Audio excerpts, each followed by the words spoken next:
তোদের এগুলো হোমওয়ার্ক দেওয়া ছিল হাইব্রিডাইজেশনের। দেখ হাইব্রিডাইজেশনের তোদের অনেকের প্রশ্নও আছে, আমাকে মেসেজ করেছিস, ওয়েবসাইটে করেছিস, সেসবও উত্তর দিচ্ছি, পাশাপাশি এই হোমওয়ার্কগুলোকেও দেয় করে দিচ্ছি। প্রথম হচ্ছে H2 ফার্স্ট কী করবি, প্রথম হচ্ছে লুইস স্ট্রাকচার।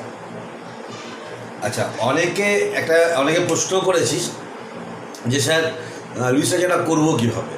লুইস স্ট্রাকচার তোকে জানতে হবে, প্রতিটা লুইস স্ট্রাকচার নিজেদেরকে প্র্যাকটিস করতে হবে। কীভাবে করবি, যোজ্যতা দিয়ে। ধর অক্সিজেনের যোজ্যতা H2O, প্রথম নম্বর হচ্ছে যে পরমাণুর সংখ্যাটা কম সেটা কেন্দ্রীয় পরমাণু হবে। ও একটা আছে, হাইড্রোজেন দুটো আছে, ও কেন্দ্রে আছে, হাইড্রোজেন দুদিকে থাকবে। এবার দেখ অক্সিজেনের যোজ্যতা হচ্ছে 2, হাইড্রোজেনের 1, তাহলে অক্সিজেনের দুটো বন্ড, হাইড্রোজেনের একটা বন্ড, একটা হাইড্রোজেনের দেখ একটা বন্ড, আর অক্সিজেনটার দুটো বন্ড। তাহলে এইভাবে লুইস স্ট্রাকচারগুলোকে প্র্যাকটিস করতে হবে, বারবার প্র্যাকটিস করলে তবে লুইস স্ট্রাকচারটা রেডি হবে। তাহলে প্রথম কথা হচ্ছে অক্সিজেনের লুইস স্ট্রাকচার আমরা, এই জলের লুইস স্ট্রাকচার আমরা বার করলাম। এরপর কেন্দ্রীয় পরমাণু অক্সিজেন, সেন্ট্রাল অ্যাটম অক্সিজেন, তার electronic configuration O8, 1s2 2s2 2p4। ভালো করে বুঝে নেবে ব্যাপারগুলোকে। ব্লকিংটা করছি এখন এই লুইস স্ট্রাকচারটা কেন আঁকছি তার একটা যুক্তি, তার একটা কারণ আছে। সেই কারণটা কি, সেই লজিকটা কি, যুক্তিটা কি, সেটা হচ্ছে অক্সিজেনটার কটা কেমন বন্ড। একটা অক্সিজেনের দুটো সমযোজী বা কোভ্যালেন্ট বন্ড আছে, অর্থাৎ দুটো আনপেয়ার ইলেকট্রন লাগবে। ভ্যালেন্স সেল বা যোজক কক্ষপথে দুটো আনপেয়ার ইলেকট্রন লাগবে, সেই দুটো দেখতে পাচ্ছি। ঠিক আছে, তাহলে আমরা বলতে পারি এই যে গ্রাউন্ড স্টেট সেখানেই হাইব্রিডাইজেশন হয়ে যাচ্ছে, sp3 হাইব্রিডাইজেশন। এবার নিচটাতে লিখে দিতে হবে, এবারে কি, এই যে sp3 হাইব্রিডাইজেশনে দেখতে পাচ্ছি দুটো লোন পেয়ার 2lp আর দুটো একক ইলেকট্রন, এগুলোই পরে বিপি হয়ে যাবে, বন্ড পেয়ার হয়ে যাবে, 2lp + 2bp। এবার টেবিল 2-এ তুই চলে যা, টেবিল 2-এ sp3 2lp 2bp কেসে দেখ ভি সেপ্ট হচ্ছে,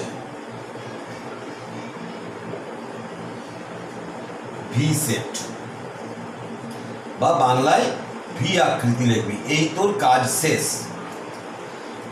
এটাকে নিজেরা যদি এরকম মুখস্থ করে যদি বলিস যে আমরা করবো না, তাহলে এইখান থেকেই বার করতে পারবি জেনারেল থেকে। অক্সিজেন দুটো লোন পেয়ার হচ্ছে এরকম এরকম, আর বন্ড পেয়ারগুলো হচ্ছে এরকম। এটা অক্সিজেনের হয়ে গেল হাইব্রিডাইজড অক্সিজেন অ্যাটমটা। এবার হাইড্রোজেন টার্মিনাল 1s1, একটা ইলেকট্রন 1s এর মানে এস অরবিটালটা এরকম, তাহলে এস অরবিটালটা হাইড্রোজেনের এইরকম হয়ে গেল। এই দেখ এইখানটাতে পুরো ইলেকট্রন ডেন্সিটিটা শিফট করে গেছে, হাইড্রোজেনের এস অরবিটাল। তাহলে ওভারল্যাপিংটা কি হচ্ছে, অভিলেপন হচ্ছে sp3 এর সাথে s, অক্সিজেনের sp3 হাইড্রোজেনের s। এই হচ্ছে এই জায়গাটা, যদিও আমাদের জয়েন্টে লাগে, 11-এ লাগে না। তাহলে এইভাবে জলের অণুটা H2O মলিকিউলের শেপ আমরা বার করতে পারলাম। ঠিক আছে, তাহলে এটা গেল জল।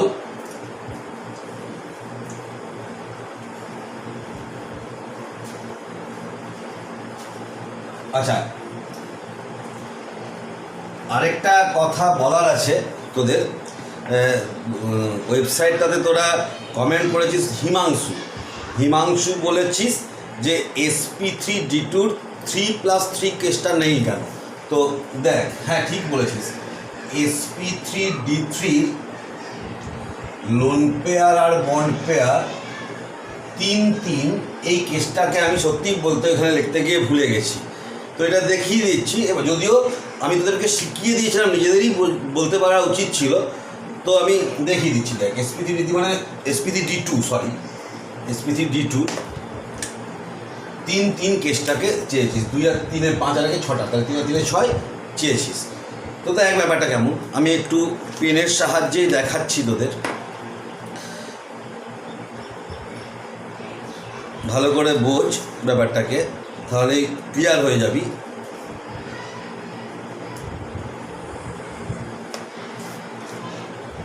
এই যে দেখতে পাচ্ছিস sp3dt জেনারেল স্ট্রাকচার টেবিল 1 অনুসারে অক্টাহেড্রাল 1 2 3 4 একটা স্কোয়ার প্লেনে আছে, আর উপরে আর নিচে এক্সিয়ালগুলো উপরে আর নিচে আছে। এরপরে 3টে লোন পেয়ার, দুটোকে এক্সিয়াল পজিশন আগে দিলি, তাহলে এই দুটোকে এই বাদ দিয়ে দিচ্ছি, দুটোকে বাদ দিয়ে দিচ্ছি, বুঝতে পারছিস? এই যে এরকম ছিল, ওপরটাকে আর নিচেরটাকে কিন্তু এই বাদ দিয়ে দিচ্ছি, ওপরটাকে আর নিচেরটাকে বাদ দিয়ে দিচ্ছি, আর যে কোনো এই 4টের থেকে যে কোনো একটাকে বাদ, ধরো এই পেনটাকে বাদ দিয়ে দিলাম, তাহলে এইটাকে বাদ দিলে হচ্ছে কি একদম দেখ পারফেক্টলি টি সেট, টি আকৃতি। কারণ একটা স্কোয়ারের প্রতিটা কোণ 90 ডিগ্রি, তাহলে দুটো বিপরীত দুটো এক্সিস, দুটো বাহু রয়ে যাচ্ছে, দুটো বিপরীত দিকের বাহু রয়ে যাচ্ছে, বা একটা দুটো কর্ণকে ভাবতে পারিস। মানে দেখ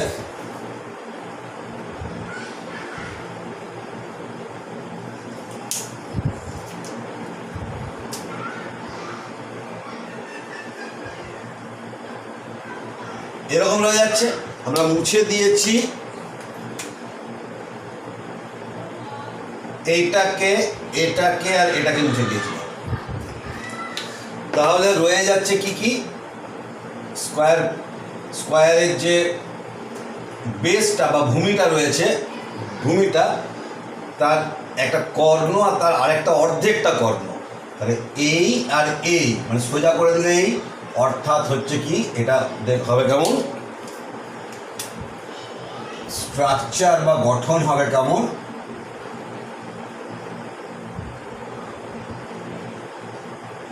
এরকম টি সেট, এটাকে এরকমও লিখতে পারিস,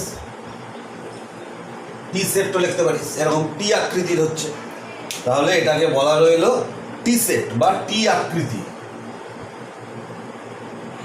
টি আকৃতির হবে। হিমাংশু ঠিক তুই নোটিস করেছিলি, এটা আমি লিখতে গিয়ে ভুলে গেছি, বলে দিলাম আজকে। এরকমই মানে এভাবেই অবজারভেশনগুলো থাকা উচিত সবাইকার, মানে কারোর যেন চোখে পড়ে যায়। যদি এটা এই অফলাইনের ক্লাসে হলে কী হয়, এগুলো আমি যখনই ভুলবো তখন তোরা ডাইরেক্টলি আমাকে বলতে পারবি স্যার আপনি মনে হচ্ছে তিনটা ভুলে গেলেন, তখন আমি আবার বলবো এই ভিডিওতে এই সমস্যাগুলো থেকে যায়। আমাকে রেকটিফাই করার জন্য আমি আর কাউকে পাচ্ছি না, আমাকে একাই বলতে হচ্ছে। অন্য সময় অফলাইনের ক্লাসগুলোতে হয় কি ইন্টারাকশন হয়, আমি কিছু বলছি টানা, তো আমি বলে যাচ্ছি না, তাই ভিডিও ক্লাসে গিয়েছি আমি টানা বলে যাচ্ছি, আর আমার উল্টো দিকে তোরা পরে শুনছিস যখন কিন্তু আমি রেকর্ডিং করছি, সেই সময়তে আমাকে আমার ভুল যদি কিছু হয় ছোটোখাটো, সেগুলোকে রেকটিফাই করার মতন কেউ নেই। এই ছোটোখাটো কিছু প্রবলেম থাকে, যাই হোক সেগুলোকেও আমরা মিটিয়ে নিচ্ছি। এরকম তোরা যদি কমেন্ট করিস তাহলে সমস্যাগুলো মিটেই যায়। আমি সেভাবেই ভিডিওগুলো তোদেরকে করার চেষ্টা করছি, যাতে তোরা অফলাইনে ক্লাস করছিস, অনলাইনে যে ক্লাসগুলো করছিস এটা যেন তোদের মনে হয় যে আমরা অফলাইনে করছি, মানে আমি এভাবেই ভিডিওগুলো বানানোর চেষ্টা করছি। সেখানে ছোটোখাটো যে ভুলগুলো হয়ে যাচ্ছে তোরা আমাকে এরকম কমেন্ট করলি ওই সাইটে, বা আমাকে হোয়াটসঅ্যাপ গ্রুপে লিখে দিলি, নজরে পড়বে, আমি ব্যাপারটাকে তারপরের ভিডিওতে আমি রেকটিফাই করবো, আজকে যেমন করে দিলাম, ঠিক আছে? মানে এটা গেল, এই বোর্ডওয়ার্কটাকে আমি মুছে দিচ্ছি, ছবিটাকে একটু তোদের মাঝে মাঝে আমি ছেড়ে রাখি যাতে তোরা স্ক্রিনশট নিতে পারিস। কিন্তু আমি বারবার একটা কথা তোদেরকে আমি বলি, যারা ভিডিওগুলোকে ডাউনলোড করে রাখছিস, স্ক্রিনশট নিয়ে রাখছিস, যাই করে রাখ না কেন, খাতাতে পুরো ব্যাপারটাকে তোল। ইলেকট্রনিক্স জিনিসকে কখনো ভরসা করিস না, আমি করি না। আমি এই ভিডিওগুলো 3 থেকে 4 জায়গায় স্টোর করি, ড্রাইভে স্টোর করি, আমার ল্যাপটপে স্টোর করি, আবার একটা চিপটাতে প্রতি মাসে আমার একটা করে চিপ লাগে, চিপগুলোকে চিপের মধ্যে ঢুকিয়ে দিই, কখন ক্র্যাক করে যাবে কেউ জানে না। তো সেই জন্যই তোদের ক্ষেত্রে এসব অসুবিধে, তোরা স্ট্রেট খাতাতে চ্যাপ্টার ওয়াইজ সমস্ত কিছু লিখে রাখবি, বোর্ডওয়ার্কগুলো পুরো খাতায় তুলে রাখ। যদি খাতাতে তুলে না রাখছিস খুব ভুল করছিস।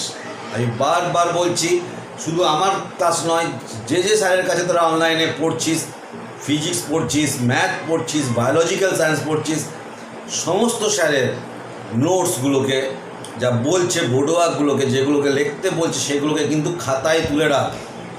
মোবাইলের স্ক্রিনশট, মোবাইলের ভিডিও, এসবের উপর কিন্তু ভরসা করিস না।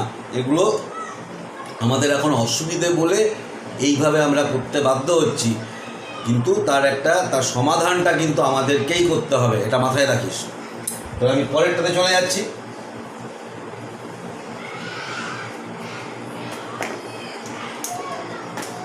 তাহলে আমাদের গেল, এটা গেল। তাহলে SF4টাতে যাই। SF4-এ কী দেয়? তাহলে SF4-এর সালফারের যোগ্যতা 4। অ্যাকচুয়ালি সালফারের ভ্যারিয়েবল কোভ্যালেন্সি, মানে বাংলায় পরিবর্তনশীল সমযোজ্যতা। কি কি হয়? 2, 4 আর 6 হয়। 2 যেমন H2S, 4 যেমন SF4, 6 যেমন SF6 ইত্যাদি। তাহলে এই যে আমরা SF6-এর হ্যাবিটাসের বলেছি, H2S-এরটা আজকে আমি দেখিয়ে দেবো, লিখে দেবো H2S। তো এই যে আমরা এই ভ্যারিয়েবল কোভ্যালেন্সিগুলোর কথা আমরা বলছি, পরিবর্তনশীল সমযোজ্যতা। তো এই পরিবর্তনশীল সমযোজ্যতাগুলোর ক্ষেত্রে SF4টাতে সালফার যোগ্যতা 4। 4 মানে সালফারের 4 থেকে 4টা ফ্লুরিন, এই 4 দিকে 4টে ফ্লুরিন SF4। তাহলে এই যদি SF4-এর যদি স্ট্রাকচারটা যদি এই রকমের হয়, তাহলে লক্ষ্য করে দেয় সালফারের নিশ্চয়ই যোজক কক্ষপথে 4টে একক ইলেকট্রন দরকার। Sulphur 16, 1s2, 2s2, 2p6, 3s2, 3p4।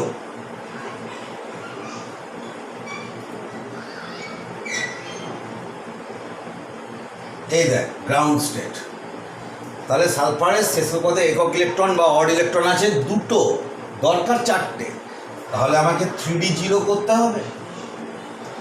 এই যে 3d0 আমি করলাম, 3d0 আমাকে করতে হচ্ছে। এই যে 3d0 করলাম, এর ফলে খেয়াল করে দেখ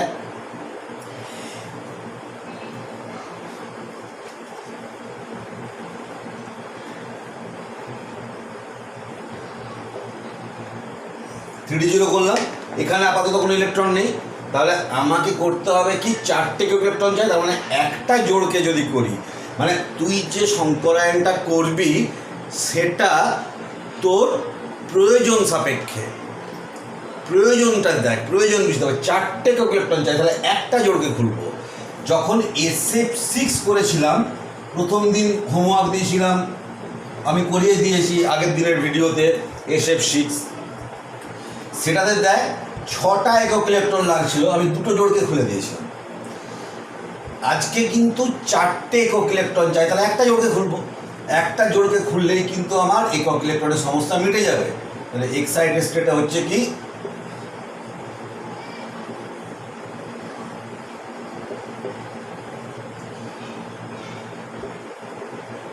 একটা জোড়কে খুলেছি, তাহলে এতটা পর্যন্ত গেছে। যদি এই জোড়টাকে খুলতাম এতটা পর্যন্ত যেত।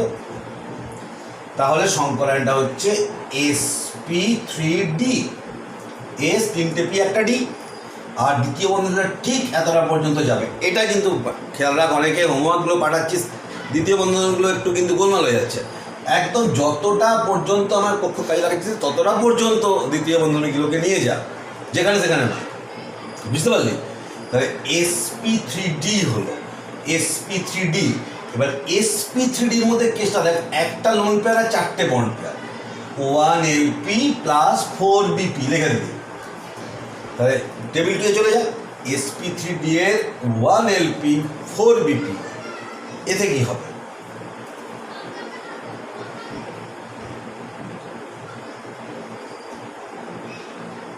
এই হচ্ছে sp3d জেনারেল স্ট্রাকচার। এবার একটা লোন পেয়ারটাকে বেন্টের নিয়মে এক্সিয়াল পজিশনে রাখতে পারিস না, কোনো ইকুইটোরিয়াল প্লেনে রাখতে হবে। তাহলে SF4 এর স্ট্রাকচার হবে এরকম, অর্থাৎ সালফার এই এই এই এই, এখানে লোন পেয়ারটা এরকম দেখিতে সিস স্ট্রাকচার বা বিকৃত চতুস্তলক বা ডিস্টর্টেড টেট্রাহেড্রাল, আগে বলেছি বিকৃত চতুস্তলক, বিকৃত চতুস্তলক, তাহলে এটা হচ্ছে সিস স্ট্রাকচার হয়ে গেল। এখান থেকে আমরা স্ট্রাকচারটাকে বার করতে পারলাম। এরপরে অভিলাষ একটা প্রশ্ন করেছিস যে স্যার sp3d এর ক্ষেত্রে 3+2 এটাতে কেন অ্যাঙ্গুলার হয় না, একটু দেখ।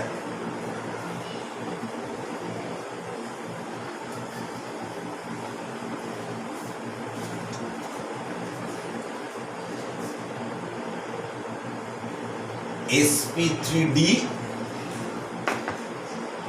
সেখানে দেখলাম যে অরিজিৎ ঠিক উত্তর দিয়েছিস বেন্টস রুল।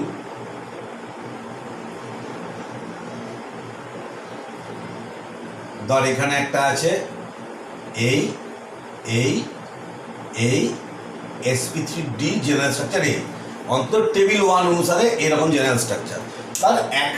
তার মধ্যে হচ্ছে কি তোর প্রশ্ন হচ্ছে 3+2, যদি এলপি যদি 3lp + 2bp যদি হয়, তাহলে এলপি তিনটে, এলপি যেহেতু এলপিগুলোকে বেন্টস রুলে বলেছি তোদের যে এরকম এলপিগুলো এরকম মোটা সোটা আর বন্ড পেয়ারগুলো এরকম পাতলা, ডট ডট করে দিতে হবে, এটা এলপি এগুলো বিপি। তাহলে তোকে এলপিগুলোকে ইকুইটোরিয়াল পজিশনে দিতে হবে অনুভূমিক অবস্থায়, অর্থাৎ এটা এলপি, এটা এলপি আর এটা এলপি। বেন্টস রুল ফলো কর, বেন্টস রুল, রুল 1, বেন্টস রুল 1 আগের দিনে লিখিয়েছি। বেন্টস রুল অনুসারে এরকম তুই দিতে বাধ্য, তুই এইভাবে দিতে পারিস না।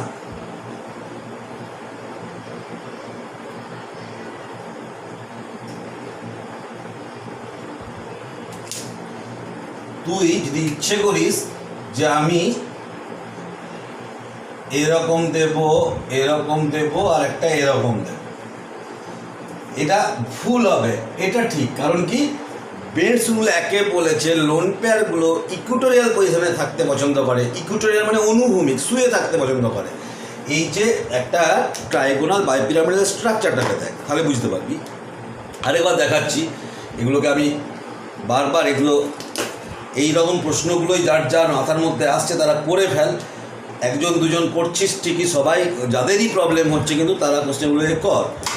দেখ এই হচ্ছে ট্রাইগোনাল বাইপিরামিডালের স্ট্রাকচার। ত্রিভুজ, বেসটা একটা ত্রিভুজ আর উপরে আর নিচে একটা করে বন্ড, দুটো এক্সিয়াল পজিশনে। এই দুটো হচ্ছে পেনগুলো, হচ্ছে খাতায় লেখার পেনগুলো হচ্ছে এক্সিয়াল পজিশন, আর বোর্ডের যে মার্কারগুলো হচ্ছে সেগুলো হচ্ছে ইকুইটোরিয়াল পজিশন। এবার তিনটে লোন পেয়ারকে কোথায় সেট করবি?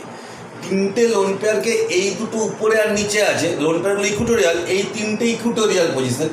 এটা এটা আর এটা মার্কার, বোর্ডের যে মার্কারগুলো এগুলো হচ্ছে ইকুইটোরিয়াল। আর উল্লম্ব, বাংলা এক্সিয়ালের বাংলা হচ্ছে উল্লম্ব, মানে উপরে বা নিচেটাকে ইংরেজিতে বলা হয় এক্সিয়াল, আর অনুভূমিকটাকে ইংরেজিতে বলা হয় ইকুইটোরিয়াল। এই তিনটে অনুভূমিক। তাহলে এই তিনটে জায়গাতেই তোকে লোন পেয়ারকে ফিট করতে হবে, কারণ বেন্টস রুল 1 বলেছে। কারণ লোন পেয়ারগুলো মোটা সোটা, তারা শুয়ে থাকতে পছন্দ করে ইকুইটোরিয়াল পেয়ারে, তাহলে তুই লোন পেয়ারকে রেখে দিবি। তাহলে এই তিনটে মুছে দিবি, এই তিনটেকে রেখে দিলাম আমি। তাহলে তো স্ট্রাকচারটা হয়ে গেল এরকম, এইরকম স্ট্রাকচার হয়ে গেল। তাহলে একদম লিনিয়ার হয়ে গেল স্ট্রাকচারটা। কেন অ্যাঙ্গুলার হবে না, কেন লিনিয়ার হবে, বুঝতে পারলি নিশ্চয়, আশা করি। ঠিক আছে, হ্যাঁ, এরকম প্রশ্নগুলো তোরা কিন্তু করে যা, প্রশ্নগুলো করার দরকার আছে। তাহলে আমরা sp3 এর কেসটাকে এখানে গেল, sp3 এর কেসটা গেল। SF4 আমাদের হয়ে গেছে, আমরা XCF6-এ চলে যাচ্ছি।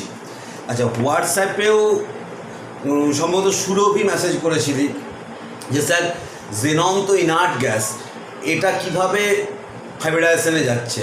দেখ, জেনন হচ্ছে ইনার্ট গ্যাস, মানে সাধারণভাবে ইনার্ট। বিশেষ অবস্থাতে এদেরকে বিক্রিয়া করে তোদের 12-এ ইনার্ট গ্যাসের ইনঅর্গানিক কেমিস্ট্রিতে আছে, উচ্চ মাধ্যমিকের সিলেবাসের অন্তর্গত, এইচএসসি সিলেবাসে পড়বি যে এরাও বেশ কিছু কম্পাউন্ড তৈরি করে। তার মধ্যে জেনন খুব ভালো পারে। সাধারণভাবে ইনার্ট, সাধারণভাবে রাসায়নিক ক্রিয়া করে না, কিন্তু বিশেষ পরিস্থিতিতে জোর করে রাসায়নিক ক্রিয়া করানো যায় এদের। জেনন খুব ভালো কম্পাউন্ড তৈরি করতে পারে, অন্যদের তুলনায় অনেকটা বেটার।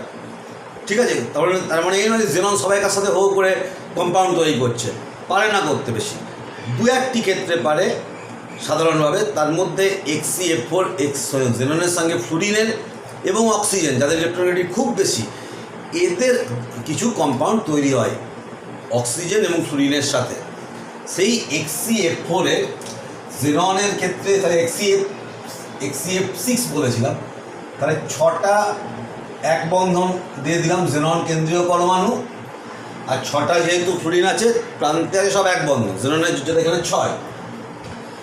জেনন 54, আমি ইলেকট্রনিক বিন্যাসটাও তোদের লিখে দিয়েছিলাম যাতে তাদের অসুবিধে না হয়। 5s2 5p6,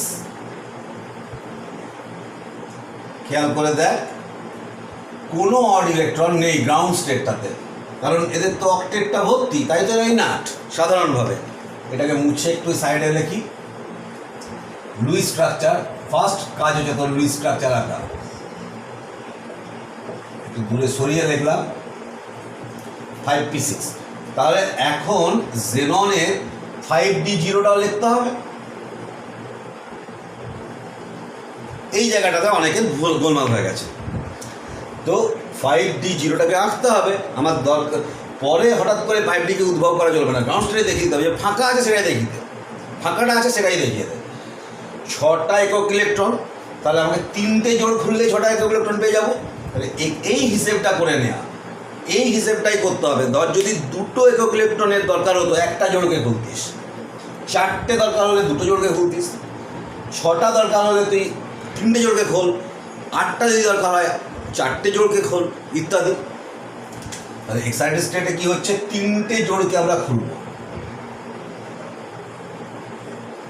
আর জোড় খুলবি একদম শেষ দিক থেকে, সুবিধা হবে। তুই এখান থেকে খুলতে পারিস, ব্যাপারটা একই, কিন্তু তাতে তোর ছবিটা বাজে আসবে। তাহলে 3টে জোড়কে খুলবো, এই জোড়টাকে আনওয়ালটা রেখে দিলাম, এই 3টেকে খুললাম, তাহলে 3টেকে এতটা পর্যন্ত নিয়ে যেতে হচ্ছে 3টে জোড়কে খুললে।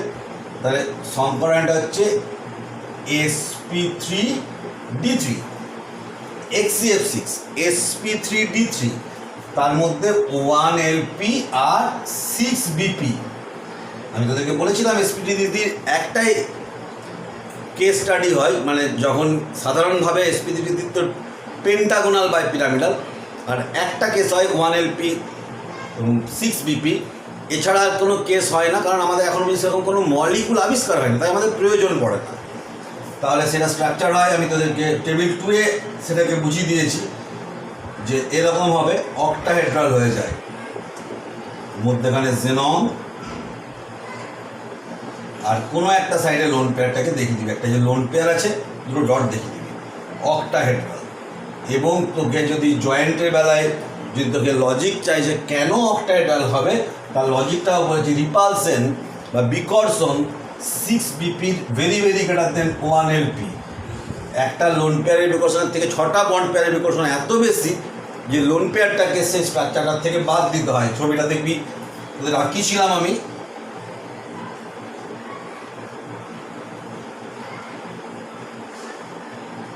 এই যে যদি লোনটা থাকে এটাকে কেটে বাদ দিতে হয়, তাহলে ছবিটা হয়ে গেল এরকম হয়ে যাবে। তো যাই হোক, আমাদের টেবিল 2 থেকে এইটাই লিখতে হয়, এটাকে আমি লিখে দিলাম HCF6 গেল, ঠিক আছে। এরপর আমরা চলে আসবো BrF5। BrF5 দেখ, BrF5 ব্রোমিন, 5 দিকে 5টা ফ্লুরিন, তাহলে ব্রোমিন হচ্ছে 35, 1s2 2s2 2p6 3s2 3p6 3d10, এটাকে মুছতে হবে আর একটু, 4s2 4p5 4d0 লিখে দিতে হবে। ব্রোমিন 5 দিকে 5টা ফ্লুরিন, BrF5।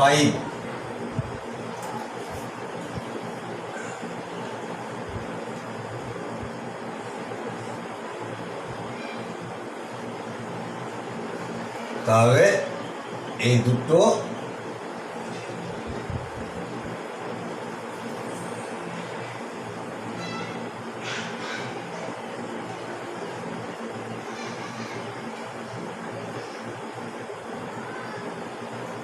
ঠিক আছে। BRF5 5 আর 2 7, তাহলে এটা হয়ে গেল 2 আর 2 4, 4 4 10 আর 2 12 আর 6 18, 10 28 30 35 35 40। এই হচ্ছে ব্রোমিনে। এবার ব্রোমিনের 5টা ইকো ইলেকট্রন লাগবে, আছে একটা, তাহলে কটা জোড়কে খুলবি? একটা জোড়কে যদি খুলিস এটা এই খাতাটা এখানে চলে যাবে, এটা একটা থেকে যাবে, এটা এখানে চলে যাবে, 3টে ইকো ইলেকট্রন হবে। দুটো জোড়কে খুললে দেখ এইখানে আর এখানে দুটো চলে যাবে, তাহলে 1 2 3 4 5 হয়ে গেল। 5টা ইলেকট্রন পেয়ে তাহলে দুটো জোড়কে খুলবি। এটা হচ্ছে গ্রাউন্ড স্টেট। এটাকে যদি এক্সাইটেড করি,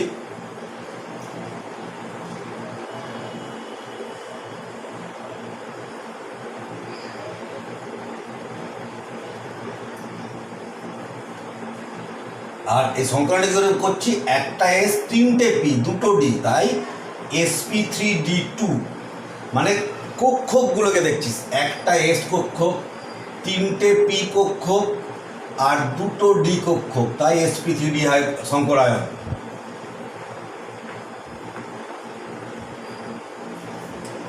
তাহলে এর মধ্যে 1lp plus 5bp,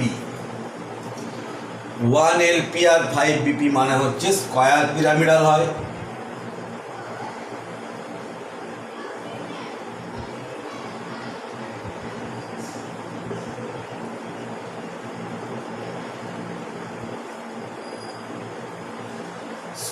square pyramidal গঠন স্ট্রাকচার।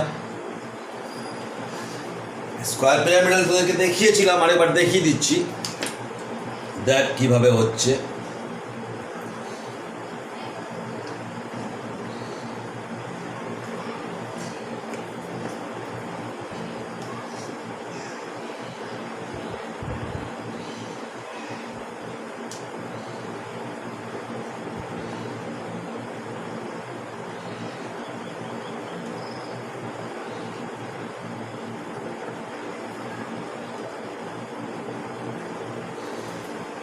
এটা একটা অক্টাহেড্রাল স্ট্রাকচার, এই যে এটা একটা অক্টাহেড্রাল স্ট্রাকচার, ঠিক আছে।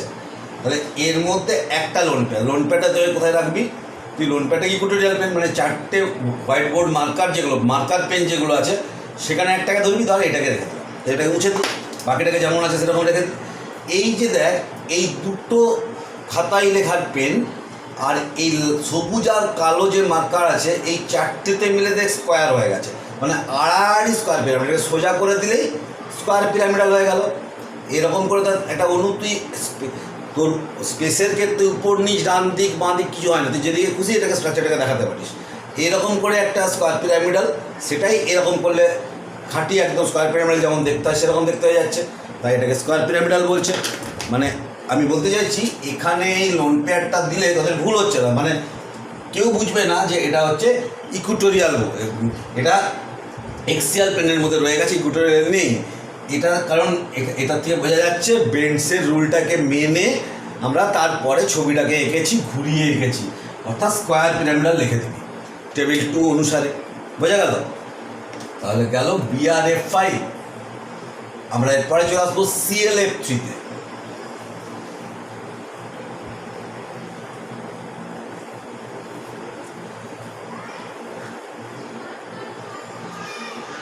আচ্ছা, CLF3টাকে স্কিপ করছি, PH3টাকে করছি।